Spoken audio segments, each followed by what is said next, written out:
नमस्कार। मैं हूं नवीन सिंह परमार और आप देखना शुरू कर चुके हैं परमार मीडिया का YouTube platform the Siwan dialogue. Siwan dialogue पर शनिवार 20 जुलाई का समाचार समीक्षा। जी हाँ, हमारा यह नियमित चलने वाला कार्यक्रम है समाचार समीक्षा, जिसमें हम सिवान सहित देश दुनिया के प्रमुख घटनाओं पर अपनी बात रखते हैं और उन सारे घटना और कार्यक्रमों के संबंध में आप तक संक्षिप्त में जानकारी पहुंचाते हैं। शनिवार 20 जुलाई को सिवान की 3 खबरें ऐसी हैं जिसकी चर्चा करना मैं जरूरी समझता हूं।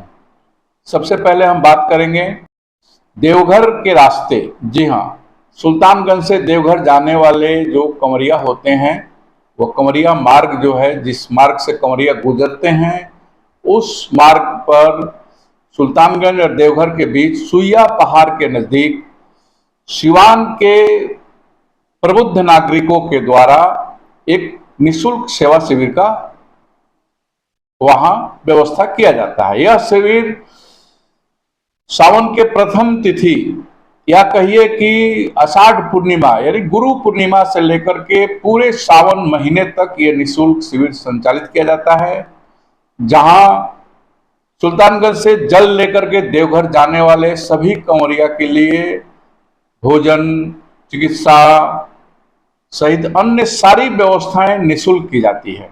और यह शिविर 2010 से प्रत्येक वर्ष संचालित हो रहा है और इस शिविर का नेतृत्व सिवान शहर के फतेहपुर के नागरिकों के द्वारा किया जाता है। फतेहपुर एक सिवान का सुप्रसिद्ध मोहल्ला है, जहां सिवान के प्रबुद्ध नागरिकों का निवास है। बहुत सारे प्रमुख व्यवसायी हैं। ये सारे लोग मिलकर के शहर के अन्य स्थानों के लोगों का भी सहयोग मिलता है, लेकिन शिविर का नेतृत्व फतेहपुर के नागरिकों के द्वारा किया जाता है। फतेहपुर के सुप्रसिद्ध समाज सेवी रमेश सिंह जी, शंभुनाथ सिंह जी, राजेश श्रीवास्तव जी, ऐसे तमाम लोग हैं जिनके नेतृत्व में शिविर का आयोजन होता है। 1 महीने तक सिवान के स्वयंसेवक वहां रहते हैं, सिवान की चिकित्सा व्यवस्था रहती है और कंवरिया के लिए सारी व्यवस्थाएं, गर्म पानी से लेकर के चिकित्सा की उन तमाम व्यवस्थाएं की जाती हैं और काफ़ी चर्चित सिवान शिविर है। तो आज हम इस समाचार समीक्षा में इसकी चर्चा इसलिए कर रहे हैं कि सिवान शिविर को स्टार्ट करने के लिए, शुभारंभ करने के लिए शनिवार 20 जुलाई को फतेहपुर से स्वयंसेवकों का दल पूरे खाद्य और अन्य सामग्रियों के साथ सामग्रियों को ट्रकों में भर करके और सुइया के लिए प्रस्थान किया।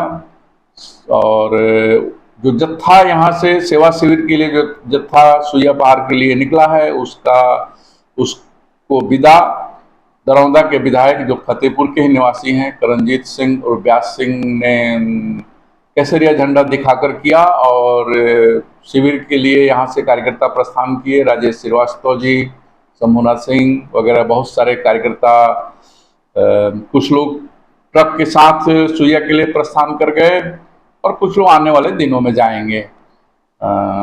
परमार मीडिया अपने इस वीडियो के माध्यम से देवघर जाने वाले सिवान सहित जहां भी हमारा यह वीडियो देखा जा रहा है, उन सारे लोगों से आग्रह करता है, निवेदन करता है कि आप जब सुल्तानगंज से जल लेकर के देवघर के लिए जाएं तो आप सिवान शिविर में निश्चित रूप से रुकें। आपकी सारी सुविधा, आपकी सारी व्यवस्थाएं सिवान के नागरिकों के द्वारा की जाती है और आप उसका लाभ उठावें। आज समाचार समीक्षा में 2 और प्रमुख खबरें हैं जिसकी चर्चा हम करना चाहेंगे और दोनों खबरें 2 विचारधारा से जुड़ी है और एक तरह से कहिए कि राजनीतिक धारा में 2 प्रमुख धरे हैं आज के डेट में, एनडीए गठबंधन और इंडी ब्लॉक, जिसको इंडिया गठबंधन भी कहा जाता है। इन दोनों लोगों से संबंधित 2 प्रमुख कार्यक्रम आज संपन्न हुए हैं शहर में। सबसे पहले हम इंडी ब्लॉक की बात करें, इंडिया ब्लॉक की बात करें तो इंडिया ब्लॉक के द्वारा बिहार में बढ़ते हुए भ्रष्टाचार, अपराध, विशेषकर महिलाओं पर, दलित समाज पर, अल्पसंख्यकों पर जो अपराध हो रहे हैं, इंडिया ब्लॉक के अनुसार उस अपराध के खिलाफ में आज सिवान में एक बड़ा प्रतिरोध मार्च निकाला गया। और लोकसभा चुनाव के बाद एक तरह से कहिए कि विपक्षी गठबंधन का यह सबसे बड़ा प्रदर्शन था। अच्छी खासी संख्या में इंडी ब्लॉक के नेता आए थे और नेता कम, कार्यकर्ता ज्यादा आए थे, लेकिन ब्लॉक के, इस इंडी ब्लॉक के संगठन के लगभग सभी प्रमुख कार्यकर्ता थे। और इन लोगों ने एक बड़ा प्रतिरोध मार्च निकाला, सरकार के खिलाफ में जमकर नारेबाजी की। और इंडी ब्लॉक के नेताओं का कहना था कि नीतीश कुमार के सरकार में भ्रष्टाचार चरम सीमा पर है, दलितों पर, अल्पसंख्यकों पर, महिलाओं पर अत्याचार हो रहे हैं। सिवान के भी कई मामलों की चर्चा इन लोगों के द्वारा की गई। और फिर जिला प्रशासन को बिहार के मुख्यमंत्री के नाम से एक मांग पत्र भी सौंपी गई। और ये सारे लोग गोपालगंज मोड़ स्थित अंबेडकर पार्क से प्रतिरोध मार्च निकाल करके समाहरणालय तक आए थे। प्रतिरोध मार्च का नेतृत्व विभिन्न इंडी गठबंधन के विभिन्न दलों के प्रमुख नेता कर रहे थे। उसमें राजद के युवा जिलाध्यक्ष, राजद के जिलाध्यक्ष, युवा नेता इंजीनियर विपिन कुमार कुशवाहा, भाकपा माले के जिला सचिव हंसनाथ राम, वीआईपी पार्टी के जिलाध्यक्ष श्रीनिवास यादव, कांग्रेस के डॉक्टर विदु शंकर पांडे, कांग्रेस के जिलाध्यक्ष हैं विदु शेखर पांडे, और सीपीआई के जिला सचिव तारकेश्वर यादव, ये सारे लोग नेतृत्व कर रहे थे। और इन लोगों ने सरकार के खिलाफ जमकर प्रतिरोध मार्च निकाला। और इनका कहना था कि नीतीश सरकार कानून व्यवस्था के मामले में पूरी तरह से फेल हो गई है, लॉ एंड ऑर्डर की समस्या हो गई है, सरकार अपराधी बेलगाम हो गए हैं।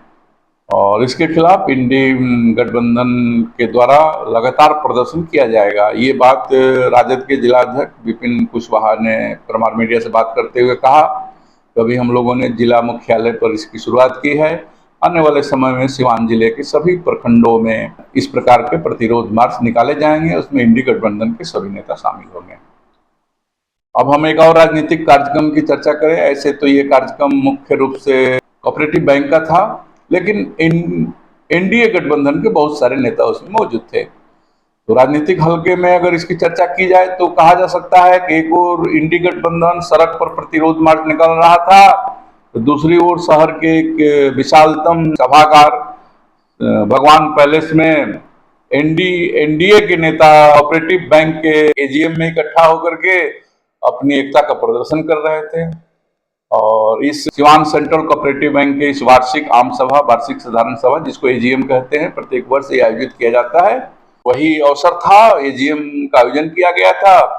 जैसे बताते चले कि भाजपा के नेता मनोज कुमार सिंह कोऑपरेटिव बैंक के अध्यक्ष हैं, और उनके नेतृत्व में इस एजीएम का आयोजन हुआ था। और इस एजीएम पर हम अलग से विस्तार से खबर लेके आएंगे।